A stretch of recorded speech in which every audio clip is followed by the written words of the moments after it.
Tonight we have an I-Team update. Federal regulators are looking for answers after a string of accidents involving railroad tankers hauling ethanol and crude oil.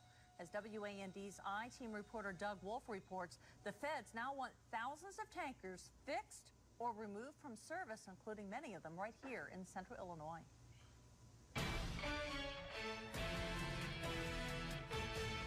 They roll through the hearts of our towns and cities, carrying flammable ethanol and crude oil. They are the workhorse of the railroad industry. DOT 111 tankers like these screeching along the edge of downtown Decatur are in the crosshairs of regulators in the U.S. and Canada. The problem? DOT 111s have thin outer shells, making them prone to rupture and explosion in derailments. Dozens have been killed, even though the National Transportation Safety Board, as far back as 1991, called the tankers a substantial danger to life. Regulators are looking at retrofitting these old tankers with shields, either on the sides or at the front and back end of them. Since our last I-Team report on these tankers, there has been a frantic push to protect the public.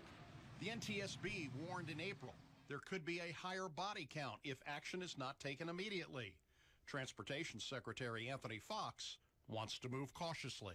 We want to make sure that we're attacking this issue with the right solution. And the worst thing we could do is to propose a tank car standard that is inadequate to the material that is being transported.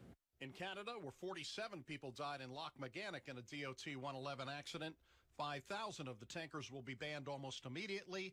Thousands of additional cars need to be fixed. Must be phased out or retrofitted within 3 years if they're to be used for transportation of crude oil or ethanol. In the United States, Congress is demanding new standards for DOT 111s come quickly so rail companies know how to deal with the problem.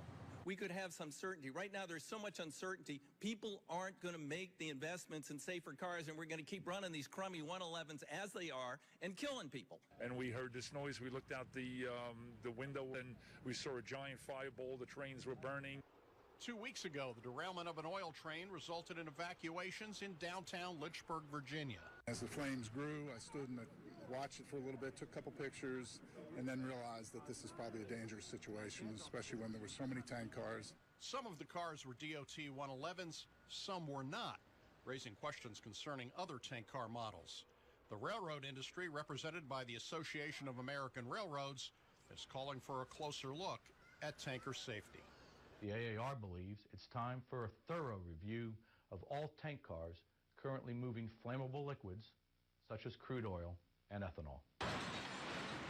5 days ago, the Transportation Department ordered railroads moving 35 cars or more of crude oil out of North Dakota and Montana to notify states of the routes they are using to move those hazardous shipments.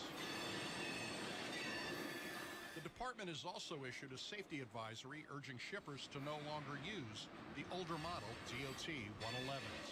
For the I-Team, Doug Wolf, WAND News.